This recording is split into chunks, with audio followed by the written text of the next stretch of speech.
اس کے گھر بجلی نہیں آ رہی ہوتی, وہ بجلی کے لیے ترسا ہوتا ہے کہ آخری مرتبہ دیکھی تھی بہت عرصہ پہلے. بالکل. جیسے ایک چیز آپ نے آخری مرتبہ دیکھی تھی, ایک دفعہ آپ نے مجھ سے پرائیویٹلی گلا بھی کیا تھا کہ ستار خان صاحب وہ دوبارہ نظر نہیں آئی. وہ اسی طرح غریب آدمی کا مسئلہ ہوتا ہے, اسے بجلی نظر نہیں آ رہی ہوتی, گیس اس کو ملاقات ہوئے بڑا عرصہ ہو چکا ہوتا ہے, نلکا وہ بیچارہ اپنے نلکے کو دیکھتا ہے, کبھی تو پانی کا قطرہ آئے گا, نہیں آ رہا ہوتا.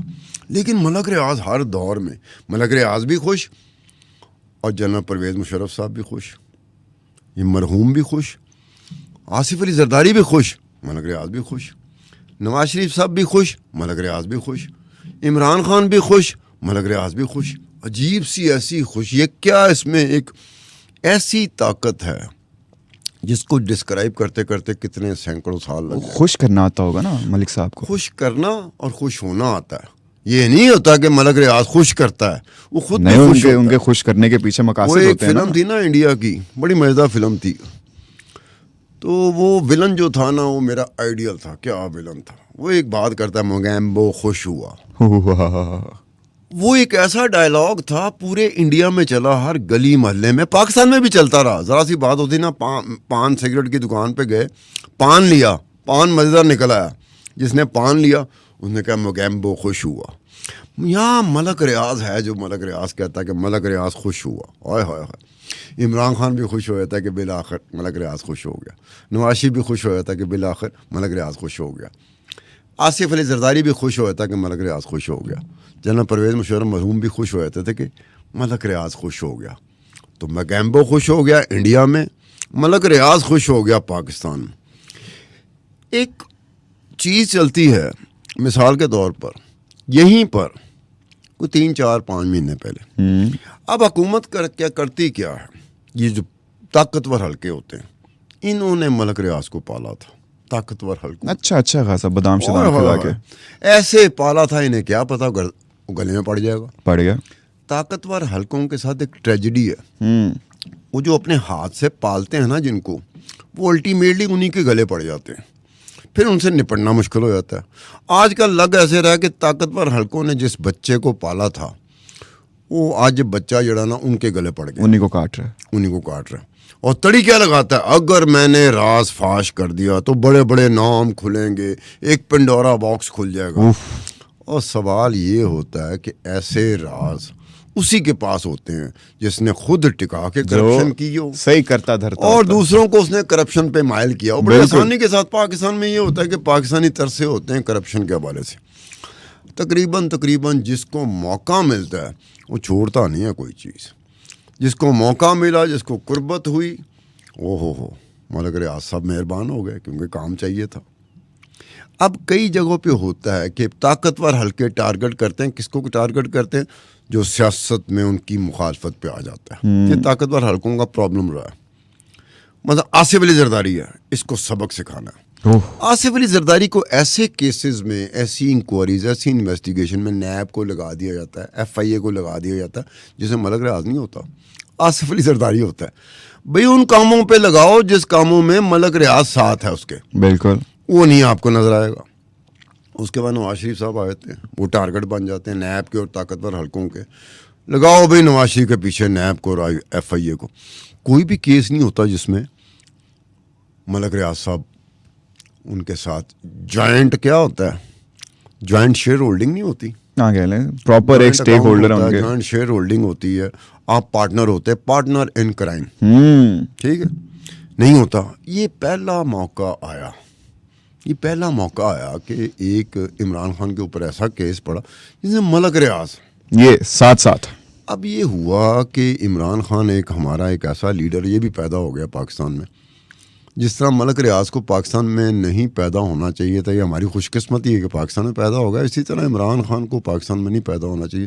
ہماری خوش قسمتی ہے یا بد نصیبی ہے کہ عمران خان پیدا ہوگا. عمران خان ہمیں کیا بتاتا ہے, کیا, میں اکیلا دیانتدار, میں اکیلا سچا. کیا بات ہے. اور دیانتداری سیکھنی ہو تو مجھ سے سیکھو, ٹھیک ہے, ایمانداری سیکھنی ہو تو مجھ سے سیکھو. ڈن ہو گیا.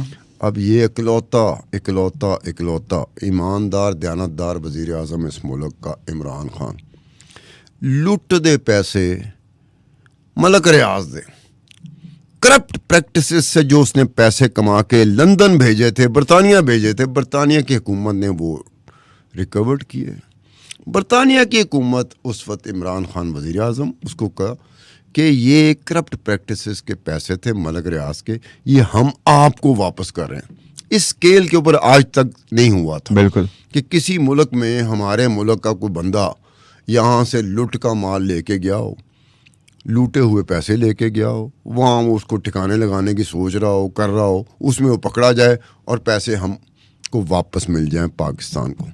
برطانیہ کی حکومت نے وہ پیسے 190 ملین پاؤنڈ, اربوں روپے بنتے ہیں, حساب کتاب کرو, کیلکولیٹر جو ہے نا آگے پیچھے ہو جاتا ہے بالکل. عمومی طور پر. اور گم جانا ہے میں نے اتنے زیروز میں, زیروز گما دیتے ہیں نا, زیروز کنفیوز بھی کر دیتے ہیں. ایک زیرو آپ نے کم پڑھ لیا تو اماؤنٹ بڑا ڈفرینس آ گیا, اگر ایک زیرو زیادہ پڑھ لیا بڑا ڈفرینس بہت آ بڑا گیا. ڈفرینس آیا تھا. یہ دیکھنے والی بات. تو 190 ملین پاؤنڈ برطانیہ کی حکومت نے پاکستانی حکومت کے حوالے کیے کہ لٹ دا مال ہے گا, یہ ہم آپ کو واپس کر رہے ہیں. یہاں عمران خان وزیر اعظم پاکستان وہ لٹ دا مال لے رہے نے تے نال ایک اور کام کیتا جڑا آج تک پاکستان کی ہسٹری, کیا کسی دنیا کی ہسٹری میں نہیں تھا, کہ جو لوٹا ہوا مال ہے, جو کرپٹ پریکٹسز سے پیسے کمائے ہوئے ہیں, جو کوئی ملک آپ کو واپس کر رہا ہے, آپ نے اس میں رفائی کام اور فلائی کام لیا ہے. القادر ٹرسٹ, یہ پہلا موقع تھا کہ کرپٹ اس لیول پہ کرپٹ پریکٹسز سے پیسے کمائے ہوئے کو فلائی اور رفائی کاموں میں لگا رہا ہے. یار یہ کمال کا بندے. بالکل.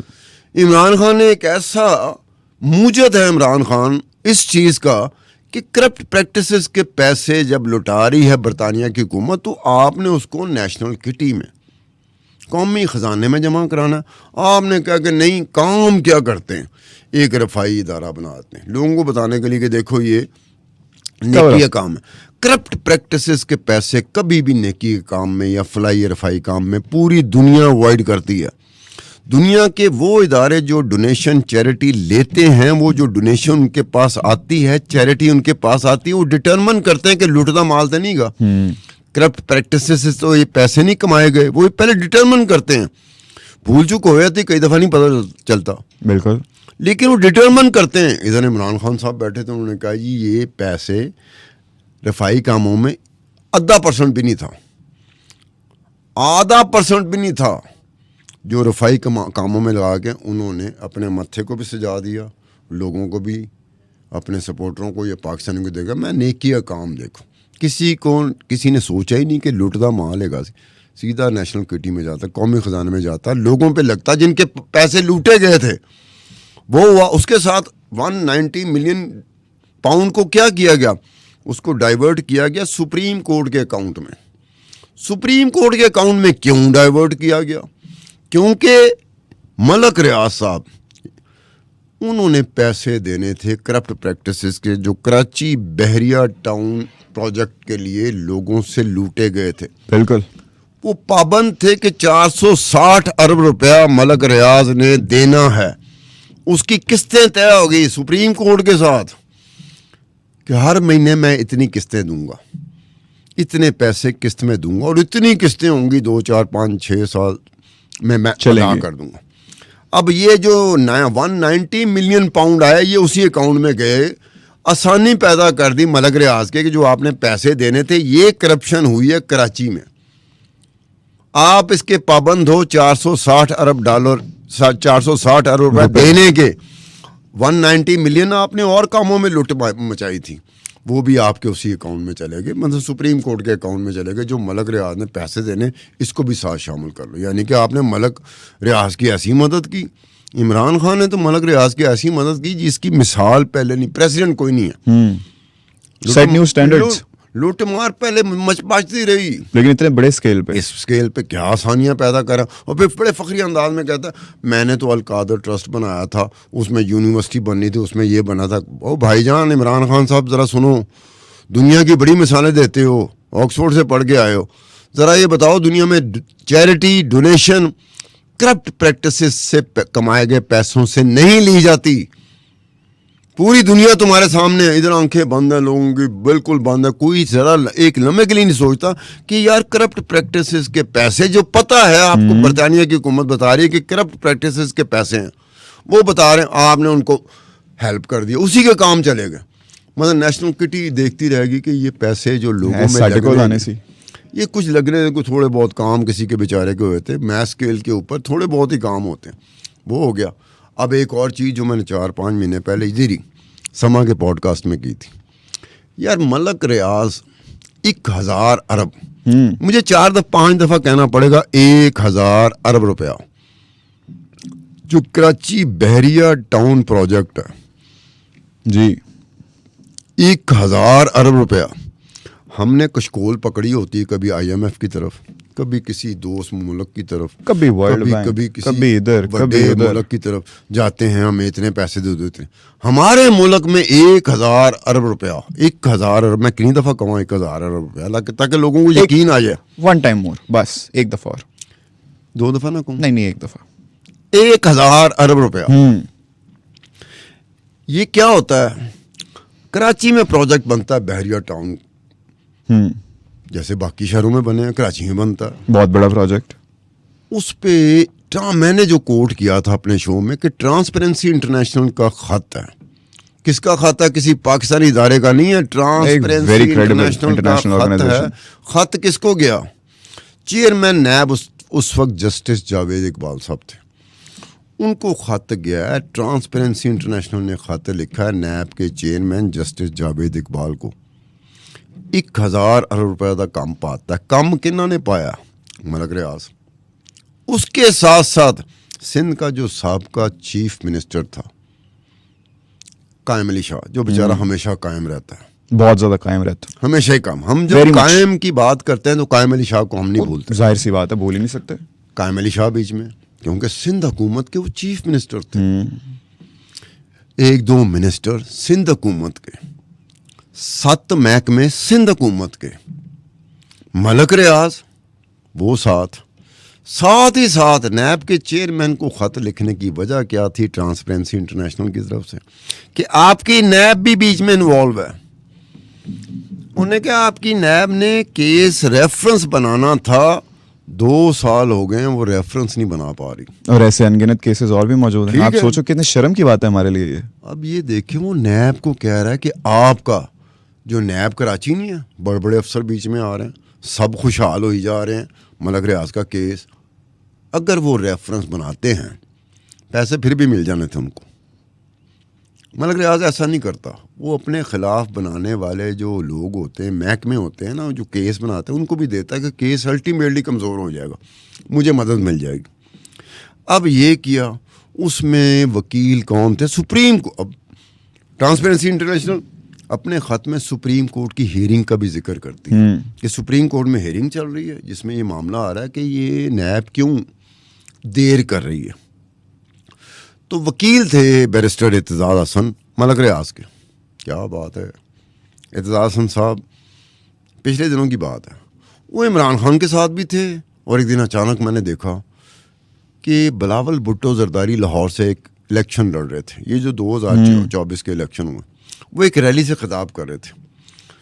اعتزاز حسن وہاں بھی پہنچ گئے, انہوں نے یقین دلایا کہ جناب میں ہوں ہی پیپلز پارٹی. وہ ڈگمگاتے رہتے ہیں. تو ٹھیک ہے. اب ملک ریاض کے وکیل کون تھے؟ بیرسٹر اعتزاز حسن صاحب. بیرسٹر اعتزاز حسن صاحب نے ایک پوائنٹ ریز کیا جو ٹرانسپیرنسی انٹرنیشنل کے خط میں اس کا ذکر ہے. جی, پوائنٹ ریز کیا, اس کو سیکنڈ کس نے کیا؟ کس نے؟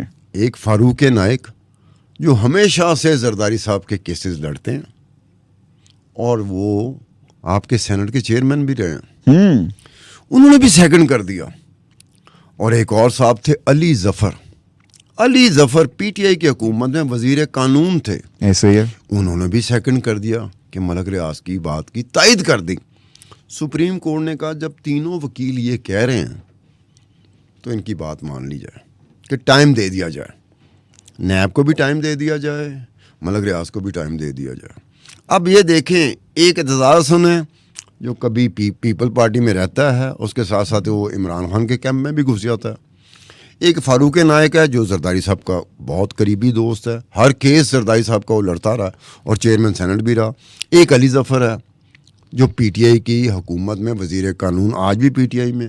یہ تینوں ملتے کس جگہ پر ہیں؟ ایک پوائنٹ پہ, جہاں ملک ریاض کا کیس آتا ہے. جہاں ملک ریاض کا کیس آتا ہے, ملک ریاض کے کیس میں پیپل پارٹی نہ رہی, پی ٹی آئی نہ رہی, اعتزاز نہ رہا, فاروق نائک رہا, تو بس ایک ہی نام وہ تھا, علی ظفر نہ رہا, ملک ریاض کا. میرے خیال سے ستار صاحب اسی سوالیہ نشان پر نہیں, ایک بات صرف ایک بات کرنے والی ہے کہ یہ میڈیا کے کئی لوگوں کے نام آئے کہ بالکل ہے پیسے. اب میرا ایک التجا ملک ریاض صاحب سے ہی ہے نا, جی ملک صاحب سے کہ ملک صاحب یہ بتائیے کہ کئی آپ کے بڑے بڑے میڈیا پرسن آپ کے کنٹرول میں رہے, ٹھیک ہے, ان کا ذکر ہوتا رہتا ہے, اکاؤنٹ میں اتنے پیسے گئے. کچھ لوگ آپ کے کنٹرول میں نہیں آئے. مجھے ذرا اس پہ اعتراض ہے, کون سے لوگ نہیں آئے؟ انصار عباسی میرا کولیگ بھی رہا ہے دا نیوز میں. انصار عباسی نے اس وقت ملک ریاض کے اوپر آئے ٹھا کرتے ہوئے فل, جب ملک ریاض کو اتنا نہیں لوگ جانتے تھے. رؤف کلاسرا ہے, یار اس کو خرید کے دکھاؤ, وہ بھی چڑھا رہا. اعزاز سید ہے, وہ بھی انویسٹیگیٹو رپورٹر ہے, وہ بھی کوئی موقع جانے نہیں دیتا, جب اس سے موقع ملتا ہے ٹھوکتے. عمر چیمہ ہے, وہ بھی ملک ریاض کو نہیں کرتا.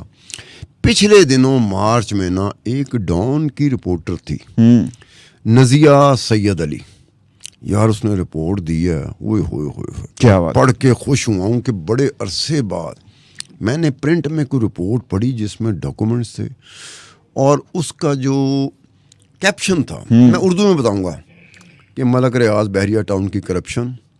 اور اس نے بتایا کہ یہ بحریہ ٹاؤن کراچی کا پروجیکٹ, اس کی لمبی چوڑی داستان اور مشکوک کہانی کہ کس کس طریقے سے زمین کو حاصل کیا گیا, کس طریقے سے یہ چیزیں ہوئیں. اس میں ایک معیز جعفری کا بھی نام تھا کہ معیز جعفری سے لیگل اوپینین لی تھی نزیہ سید علی نے. جی, اب معیز جعفری جو تھے نا, یہ ہمارا جو سمانی ہے, اس کے جو پہلے مالک تھے ان کا داماد ہے, اور وہ اینکر تھا. اور اسلام آباد میں 2013-14 میں جو سب سے قریبی میری دوستی رہی ہے معیز جعفری کے ساتھ رہی ہے. معیز جعفری ایک اور چینل میں اینکر تھے, میں کسی اور میں. ہمارے گھر قریب تھے F11 میں, ہمارے اپارٹمنٹ قریب تھے, تو آلموسٹ ڈیلی بیسس پہ میرا آنا جانا تھا.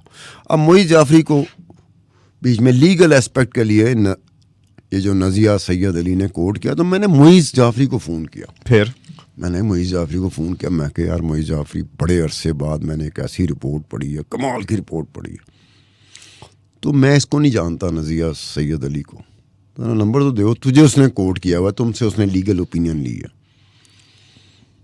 تو اس نے کہا ٹھیک ہے. میں کہا میں کسی وقت میں, کیونکہ میرے پاس بھی کافی کچھ پڑا ہوتا ہے, ڈاکومنٹس پڑے ہوتے ہیں, تو میں کہا ڈاکومنٹس پہ یہ ہے کہ اس خاتون نے بہت زبردست کام کیا.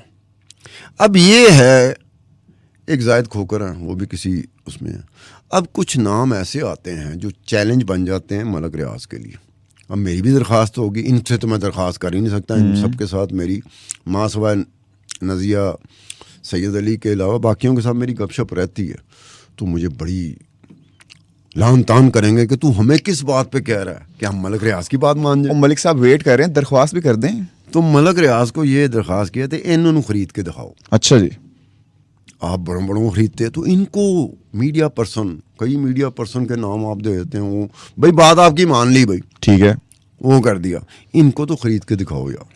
ہاں, ان کو خریدا گیا تو پھر میرے لیے یہ بڑی بات ہوگی کہ ہم سب برابر ہو گئے. وہ کیا کہتے ہیں, ایک صف میں کون وہ تھا جو ایک ہی ہو گئے, محمود و ایاز ایک ہی ہو گئے, ایک صف میں ہو گئے. ہو سکتا ہے. تو یہ اس کو کرنا چاہیے. دوسری بات یہ ہے, ایک کہا تھا آپ نے, نہیں دوسری بات چھوٹی سی بات, چلیں, یہاں پر کئی ایسے میڈیا پرسن, بے شمار کئی ایسے لوگ جو ہائی کورٹ میں نا کبھی ریٹ کر دیتے تھے, کبھی ملک ریاض کے خلاف. کیوں؟ ملک ریاض کا آپ آدھے یہ بھی رہا ہے. اچھا جی, مطلب اٹینشن لینی تھی, بس اٹینشن لینی تھی. مطلب ملک ریاض کے اوپر بولے کوئی یا رپورٹ دیا نا, تو اس کا مقصد یہ تھا کہ کوئی کار کوٹھی آپ آئے گا. کئی ناکام ہو جاتے تھے, مگر یار سمجھدار آدمی اسے پتہ لگتا ہے چھچورے لوگ ہیں. چھچورے لوگوں کو وہ نہیں کرتا, وہ واقعی ان لوگوں کو کرتا ہے جو واقعی اس کے کام آ سکتے ہیں. تو ایک اسی طرح کا چھچورا تھا, میرے پاس ڈاکومنٹ پڑے رہتے تھے. بریفلی تو وقت ہمارے پاس بڑا کم ہے. مجھ سے ایک ڈاکومنٹ اس نے لیا ملک ریاض کے اوپر. میں کہا لے 2 4 5 دن 6 دن 10 دن 15 دن میں کہا استعمال کر لیا ہوگا. 2 4 5 10 دن 1 مہینہ 2 مہینے 3 مہینے 4 مہینے بعد بائی چانس مجھے کسی جگہ سے پتہ چلا کہ بھائی جان وہ ستار خان صاحب وہ آپ سے چیز لی گئی تھی, آپ ہی کے پاس تھی. وہ گیا ملک ریاض کو تو انہیں چیز بیچی ہے تو کھٹ کے تو پھر آ گیا. میں نے بس ایک ہی دفعہ اسے فون کیا, میں کہ یار محترم آپ نے جو منہ کالا کرنا تھا اپنا کر دیا, اب دوبارہ اس کام کے لیے میری طرف مت آیا. بالکل بھی نہیں, کیونکہ مجھے پتہ چل گیا تھا نا. مجھے نہ پتہ چلتا تو ہو سکتا ہے میرے پاس کئی چیزیں پڑی ہوتی تو دیکھ رہے ہوں گے ابھی وہ آپ کی پوڈ کاسٹ. تو نہیں کہوں گا اثر نہیں ہوگا. ایک بات, جس نے کرپشن کرنی ہے اس پہ کوئی چیزیں اثر نہیں ہوتی. ایک بات لکھ لو, ہمیشہ کے لیے لکھ لو, ڈٹائی کے ساتھ. جنہوں نے کہا اس ملک میں تو کرپشن کے علاوہ تو کوئی کام ہے ہی نہیں. نہیں صحیح ہے. تو کرپشن نہیں کریں گے تو کیا کریں گے, کرپشن نہیں کریں گے تو کیا کریں گے. اسی خوبصورت سی بات پر انہی سوالیہ نشانات کے ساتھ ایک جو آپ نے درخواست کی اور ایک جو ہم نے پہلے بھی کی تھی التجا ملک صاحب, میں بھی پھر سے وہ ریپیٹ کر دیتا ہوں کہ نیکسٹ ٹائم آپ جب بھی کوئی ایسا پیپر یا کچھ بھی ڈاکیومنٹ لیک کریں تو اس میں یہ بھی بتائیں نا کہ جتنے پیسے آپ نے دیے وہ تو آپ بتا رہے ہو, آپ کو واپس کتنا فائدہ ہوا. کیوں ستار صاحب, بالکل ضروری ہے نا, بالکل بہت ضروری ہے. اسی کے ساتھ ہماری آج کا پوڈ کاسٹ کا وقت ہوتا ہے ختم. اگر آپ لوگوں کو ہماری آج کی پوڈ کاسٹ پسند آئی ہو, یہ ڈائنامک ڈوو کی جو جوڑی ہے اتنے دنوں کے بعد آپ کے سامنے آئی ہے, مزہ آیا تو کامنٹ سیکشن میں ضرور بتائیے گا. آپ سے ملاقات ہوگی ان دا نیکسٹ ایپیسوڈ. تب تک کے لیے اللہ حافظ.